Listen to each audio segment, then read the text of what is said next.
الہ الا وہم مشرکون، اکثریت جاہل، اکثریت جہنم میں جانے والی۔ اس لیے اے مسلمانوں، کسی کی اکثریت پر گھمنڈ کرتے ہوئے اس کے ساتھ نہ لگو، اور کسی کی کمزوری اور اقلیت کو دیکھتے ہوئے اس کا ساتھ نہ چھوڑو۔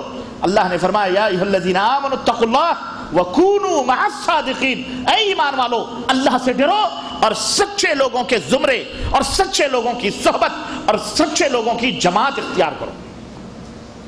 صادقین کی، جو اپنے ایمان میں سچے ہوں، جو اپنے عقیدے میں سچے ہوں، جو اپنے اقوال میں سچے ہوں، جو اپنے اعمال میں سچے ہوں، ان کے ساتھ کیا رہنا جنہیں خود پتہ نہیں یہ اقوال سچے ہیں یا جھوٹے ہیں، یا اعمال سچے ہیں جھوٹے ہیں۔ جب سوال ہوتا ہے تو کہتے ہیں جی ہمارے بزرگ نے فرمایا۔ تیرا بزرگ کوئی اللہ کی طرف سے اترا ہوا آدمی ہے؟ ہم اپنے نبی کی بات، بھلا نبی کی بات سے بھی سچی کسی کی بات ہو سکتی ہے؟ ہاں، تو سچے وہ ہیں جو اللہ کی بات کے اوپر عمل کرتے ہیں، اور سچے وہ ہیں جو اللہ کے رسول حضرت محمد الرسول اللہ صلی اللہ علیہ وسلم کی بات پہ عمل کرتے ہیں، وہ سچے ہیں۔ بس یہی صادقین کی علامت ہے، اور یہی وہ لوگ ہیں۔ اللہ نے فرمایا اولئک مع الذین انعم اللہ من النبیین والصدیقین والشہداء والصالحین وحسن اولئک رفیقا، جو ومن یطع اللہ ورسولہ، جو اللہ کی اطاعت کرتے ہیں، جو رسول کی اطاعت کرتے ہیں، اللہ نے ان کا حشر ان کے ساتھ ہوگا جن کے اوپر اللہ نے انعام کیا ہے۔ اور وہ انعام کن کے ساتھ ہے؟ من النبیین، نبیوں کے ساتھ، نبیوں کے اوپر اللہ کا انعام ہے۔ صدیقین کے اوپر انعام ہے۔ شہداء، اللہ کی راہ میں جو اپنی گردنوں کو اپنے خون کا نذرانہ پیش کرتے ہیں، ان کے اوپر اللہ کا انعام ہے۔ والصالحین، اور نیک لوگ، صالح لوگ ہیں، ان کے اوپر اللہ کا انعام، ان کا حشر ان کے ساتھ ہوگا۔ تو میرے عزیزوں، میرے دوستوں اور بھائیوں، عرض کرنے کا مطلب یہ ہے کہ ایمان آپ کا، عقیدہ آپ کا سچا ہونا چاہیے۔ اللہ، فرشتے کہیں گے انہوں نے دین میں گھپلے کیے، یہ بھی سنت، یہ بھی کرو، یہ بھی اسلام، یہ بھی دین، یہ بھی دین، اور جو کچھ آج کچھ ہو رہا ہے اگر وہ قرآن و سنت کے خلاف ہے اور سارے کا سارا باطل ہے، وہ لاکھ کوئی جگے چبے والا کہے، لاکھ کوئی اپنے آپ کو کچھ بھی کہے، میرے بھائیوں، تو یہ وہ لوگ تھے۔ اللہ کے نبی فرمائیں گے جب سنیں گے کہ انہوں نے بدعات ایجاد کی ہیں۔ کیا ایجاد کی؟ ہاں، بدعات۔ یہ بہت خطرناک بیماری ہے، اس کو معمولی نہ سمجھو، یہ وہ پوائزن ہے، یہ وہ زہر ہے جو بہت چھوٹا نظر آتا ہے لیکن یہ پورے کھانے کو برباد کر دیتا ہے۔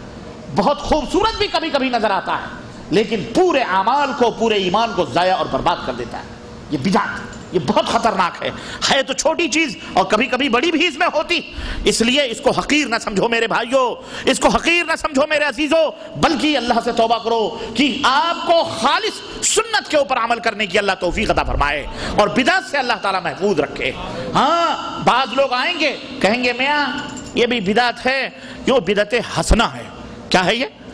ہاں، یہ بدعت حسنہ ہے۔ ان سے کہو آج سے پہلے ہم نے کسی سنڈاس کو اچھا نہیں سمجھا، تمہارے منہ سے سن رہے ہیں کہ سنڈاس بھی اچھا ہوتا ہے، پیخانہ بھی کوئی اچھا ہوتا ہے، پیشاب بھی پاک ہوتا ہے۔ اللہ کے حبیب فرمائے کل بدعت ضلالہ، ہر بدعت گمراہی۔ تب کہیں گے چشمہ پہننا بھی بدعت، آپ نے یہ جو ٹی شرٹ پہنا یہ بھی بدعت، آپ جو پینٹ پہنے یہ بھی بدعت، آپ نے جو یہ پولیسٹر کے کپڑے پہنے یہ بھی بدعت، تو فلانے۔ اس کو کہو بیٹا تجھے پتہ ہی نہیں بدعت کس کو کہتے ہیں۔ اس کا مطلب یہ ہے کہ تو بدعت تو کر رہا ہے لیکن تجھے خود پتہ نہیں بدعت کیا ہے۔ بدعت اس لیے یہ بھی سن لو، اللہ کے نبی فرماتے ہیں، ام المومنین عائشہ صدیقہ رضی اللہ تعالی عنہا اس حدیث پاک کی راویہ ہیں۔ امام بخاری نے اپنی صحیح میں اس حدیث کو نقل کیا، امام مسلم نے بھی دوسرے لفظ سے اپنے صحیح میں نقل کیا۔ ام المومنین فرماتی ہیں کہ نبی کریم صلی اللہ علیہ وسلم فرمایا کہ من احدث فی امرنا هذا ما ليس منه فهو رد، ہمارے لائے ہوئے اس دین میں امر مانے کیا ہے؟ حکم۔ امر مانے حکم، دین کے معنی میں بھی آتا ہے۔ ہمارے لائے ہوئے اس دین میں کوئی بھی شخص جو نئی بات کا اضافہ کرے، ہمارے لائے ہوئے اس دین میں کوئی شخص نئی بات کا اضافہ کرے، فہو رد، نئی چیز ایجاد کرے، فہو رد، تو وہ چیز بھی، وہ عمل بھی بدعت ہے اور وہ شخص بھی مردود ہے۔ اور صحیح مسلم کے اندر امام مسلم کہتے ہیں کہ نبی صلی اللہ علیہ وسلم کہ امام مسلم نے جو روایت لائی ہے اس میں اللہ کے نبی فرماتے ہیں کہ من عمل عملا لیس علیہ عملنا فہو رد، جس نے کوئی ایسا عمل کیا جس کے اوپر ہمارا حکم نہیں، ہمارا عمل نہیں، تو وہ عمل مردود ہے۔ وہ عمل کیا ہے؟ ہاں، اس لیے وہ عمل کرو جو نبی کریم صلی اللہ علیہ وسلم نے کیا ہے. جتنا انہوں نے کیا ہے اس سے نہ کم کرو نہ اس سے کم کرو نہ اس سے زیادہ کرو. انشاءاللہ اگر ایسا کرو گے تو تمہارا ہمارا حشر ابو بکر کے ساتھ ہوگا، عمر کے ساتھ ہوگا، صدیقین، شہداء، صالحین کے ساتھ ہوگا انشاءاللہ تبارک تعالی. اور اگر اس میں بڑھاؤ گے تو نبی کا فرمان سنو، فرشتے کہیں گے آپ کے دین میں انہوں نے نئی نئی باتیں ایجاد کی ہیں، نئی نئی چیزیں ایجاد کی ہیں.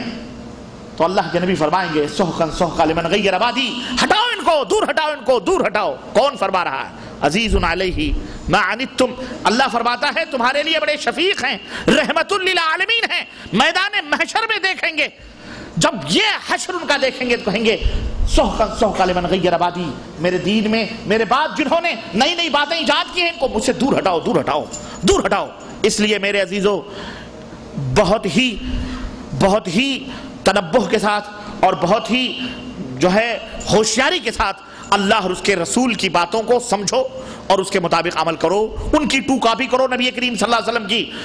ایرو گیرو نتھو خیرو جمن سبراتی الانے پھلانے، کوئی بھی بات کریں، کوئی بھی معراج ربانی یا پھلانی یا ڈھکانی، جب بھی کوئی دین کی بات ہو آپ کا یہ فرض ہے یہ گریبان پکڑ کے پوچھو کہ جناب علی آپ نے جو یہ بات بتلائی ہے یہ ہمارے نبی کی کس حدیث سے ثابت ہے، ہمارے نبی کا کون سا فرمان ہے، ہمارے اللہ کا فرمان ہے، ہمارے نبی کا فرمان ہے، بتاؤ کہاں ہے، کس جگہ ہے، کیسے. اگر معراج ربانی آئیں بائیں مارنے لگے اور کہے جی یہ بزرگوں نے فرمایا، یہ اتنے بڑے علامہ ہیں، یہ اتنے بڑے شیخ الحدیث ہیں، یہ اتنے بڑے حضرت جی ہیں، تو اتنے بڑے اعلیٰ حضرت، کہیں حضرت جی کی پوجا ہوتی ہے تو کہیں اعلیٰ حضرت کی پوجا ہوتی ہے. امت میں دو ٹائپ کے لوگ بھی ہیں، جزاک اللہ خیر بیٹے، سمجھ رہے ہیں، کہیں حضرت جی ہوتے ہیں کہیں اعلیٰ حضرت ہوتے ہیں. سنا کرو سب، اس دنیا کے اندر ہمارے ملکوں کے اندر سب کچھ ہوتا ہے اور کیا کچھ نہیں ہوتا ہے آپ لوگ جانتے ہیں. جس طرح سیاسی پارٹیاں پلٹیاں مارتی ہیں ایسی دینی پارٹیاں بھی خوب پلٹیاں مارتی ہیں، دیکھ رہے ہیں آپ دنیا کے اندر.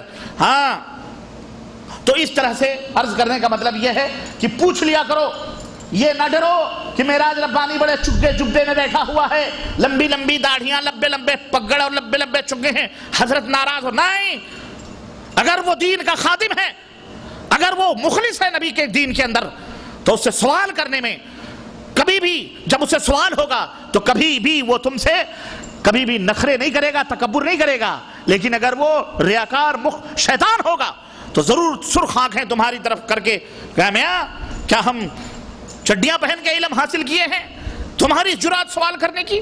یا اس کے چمچے دو چار لگے ہوں گے، ارے حضرت نے فرمایا یہی دلیل ہے، تم آئے ہو حضرت سے سوال کرنے کے لیے.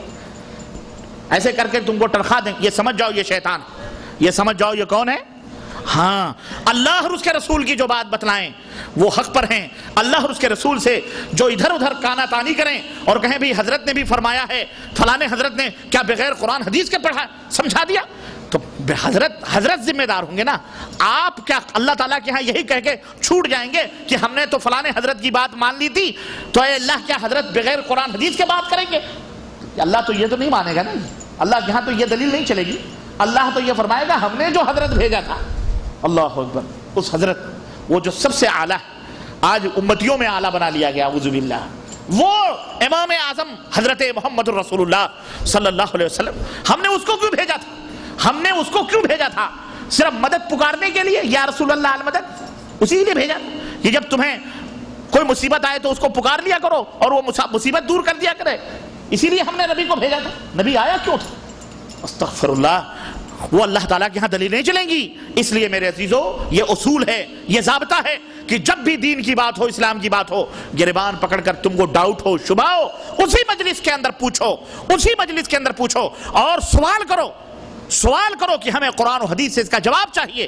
ملے تو ٹھیک ہے، نہ ملے تو اس کی بات اس کے منہ پہ مار کے ماں سلامہ کر کے چلے جاؤ. قتل خون غارت گری نہ کرو، قتل خون غارت گری نہ کرو. سمجھ جاؤ یہ جھوٹا آدمی ہے، اس کو جانے دو اس کے رستے پر، اور اس سے کیا بات کرنا. جس کے پاس نہ قرآن ہے نہ حدیث ہے اس سے آپ بحث کر کے کیا پائیں گے؟ بولو کچھ ملے گا آپ؟ جس آدمی جو یہ کہتا ہے میاں تم قرآن سمجھ سکتے ہو، میاں تم حدیث سمجھ سکتے ہو، ارے تم کیا سمجھو قرآن حدیث، تو سمجھ جاؤ یہ پرلے درجے کا جاہل ہے.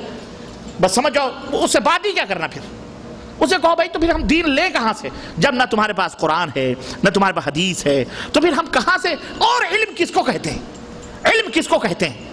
مولویوں کی منہ شگافیوں کو علم کہتے ہیں، فلسفے اور منطق کو علم کہتے ہیں؟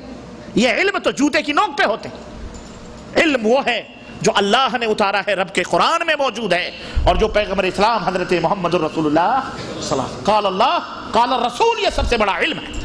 اس لیے اس کو مقام دو، اور اللہ کے فضل سے دنیا سمجھ رہی ہے۔ تو میرے عزیزوں، میرے دوستوں، عرض کرنے کا مطلب یہ ہے کہ بدعت، مومن وہ ہیں جو بدعت اور شرک سے دور رہتے ہیں اور ایمان ان کا پختہ ہوتا ہے ایمان کی حالت۔ تو اللہ کے رسول صلی اللہ علیہ وسلم نے کیا فرمایا کہ دروازہ ہوگا جنت کا جس کا نام کیا ہے؟ 8 دروازے، 8 دروازوں میں سے ایک دروازے کا نام کیا ہے؟ ہاں، ریان۔ میں نے یہی پہ وہ بتلایا تھا، ان لوگوں میں سے نہ ہونا جنہیں اللہ کے نبی میدان قیامت میں بھی جھڑکیاں لگا دیں، نکلو میاں نکلو، چلو جاؤ جہنم میں جاؤ، سحقا سحقا لمن غیر آبادی، بدعتیں ایجاد کر کے جہنم میں نہ جاؤ، کتنی ہی خوبصورت کیوں نہ لگے۔ اگر وہ نبی کریم صلی اللہ علیہ وسلم کی سنت کی مہر نہیں لگی ہے، توبہ کر لو، آج وقت ہے، توبہ کر لو، ورنہ کوئی پیر، کوئی مولوی، کوئی بیعت تمہیں کبھی بھی کوئی شخص تمہیں بچا سکتا نہیں، بچا سکتا۔ توبہ کر لو، تعصب نہ کرو، اللہ سے ڈرو، نبی کریم صلی اللہ علیہ وسلم کی خالص اطاعت اور پیروی کرو۔ یہی سچی محبت ہے اپنے نبی سے، اور یہی محبت کا اظہار ہے۔ نبی نے فرمایا کل امتی يدخلون الجنہ الا من ابا، میری امت کا ہر آدمی جنت میں جائے گا سوائے اس کے جو انکار کرے۔ قیل ومن ابا، کہا گیا کون انکار کرے گا؟ قال من اطاعنی دخل الجنہ، جو میری اطاعت کرے گا، جو میری اطاعت کرے گا وہ جنت میں جائے گا۔ ومن عصانی، اور جو میری باتوں کو سن کر ٹال دے گا، انکار کرے گا، نافرمانی کرے گا، وہ کہاں جائے گا؟ جہنم میں جائے گا۔ اس نے میرا انکار کیا، اعوذ باللہ۔ نبی کا انکار کوئی معمولی چیز ہے؟ نبی کا انکار معمولی چیز نہیں، نبی کا انکار جہنم میں لے جانے کے برابر، جہنم میں لے جانے والا ہے۔ تو میرے عزیزو، جنت اللہ کے رسول صلی اللہ علیہ وسلم فرماتے ہیں 8 دروازے، ایک دروازہ ریان کا ہوگا جس میں سے یدخل منہ الصائمون، جس دروازے سے صرف اسپیشل طریقے سے وہ ٹیم داخل ہوگی جو روزے داروں کی ٹیم ہے، صرف روزے داروں کے لیے وہ دروازہ بنایا گیا ہے۔ فَإِذَا دَخَلُوا اُغْلِقَا، جب سارے روزے دار داخل ہو جائیں گے وہ دروازہ بند ہو جائے گا۔ فَلَا يَدْخُلُ مِنْهُ غَيْرُهُمْ، پھر روزے داروں کے سوا اس دروازے سے کوئی تیسرا داخل نہیں۔ اللہ اکبر۔ یہ مہینہ رحمتوں کا مہینہ، اللہ تبارک و تعالیٰ نے گناہگار جو گناہوں سے لدے پھدے، اللہ اکبر، سال بھر معصیت خطائیں کرتے رہے، یہ مہینہ ان کے لیے خوشخبری کا مہینہ ہے، ان کے لیے برکت کا مہینہ ہے۔ اے گنہگاروں، اور ہم سب گنہگار ہیں، اللہ سے مل جل کر کے توبہ کرو۔ ان رحمت اللہ قریب من المحسنین، اللہ نے فرمایا اللہ کی رحمتیں احسان کرنے والوں سے قریب ہیں، اللہ کی رحمتیں تمہیں آواز دیتی ہیں۔ وَصَارِعُوا إِلَى مَغْفِرَةٍ مِّن رَّبِّكُمْ وَجَنَّةٍ عَرْضُهَا السَّمَاوَاتُ وَالْأَرْضُ اعدت للمتقین۔ اے گنہگارو، اے لوگو، دوڑ پڑو اپنے رب کے مغفرت کی طرف، معافیوں کی طرف، اور اس جنت کی طرف جس جنت کی پہنائیاں، جس جنت کی وسعتیں آسمان اور زمین سے بھی بالا تر، آسمان اور زمین کی طرح اس سے بھی بڑی ہیں۔ اعدت للمتقین، وہ جنت متقیوں کے لیے بنائی گئی ہے۔ کس کے لیے؟ ہاں، متقی بنو، متقیوں کے لیے وہ جنت بنائی گئی ہے۔ یہ مہینہ آیا ہے تاکہ ہم اپنے نفس کی تربیت کریں، اپنے دل کو پاک و صاف کریں۔ غرض اس مہینے کی بڑی خصوصیتیں، اس مہینے کی بڑی خصوصیتیں، یہاں تک کہ عام مہینوں میں تمہارے منہ سے، ہمارے منہ سے جو بدبو آتی ہے وہ بدبو تو بدبو ہوتی ہے، لیکن قربان جاؤ اللہ رب العزت کی رحمت اور شفقت پر کہ رسول اللہ صلی اللہ علیہ وسلم ارشاد فرماتے ہیں کہ لخلوف فم الصائم اطیب عند اللہ من ریح المسک۔ لیکن رمضان کا جب مہینہ آتا ہے تو رمضان کے مہینے میں روزے دار کے منہ کی جو بدبو ہوتی ہے وہ رب کے ہاں مشک و زعفران سے بھی زیادہ خوشبودار ہوتی ہے۔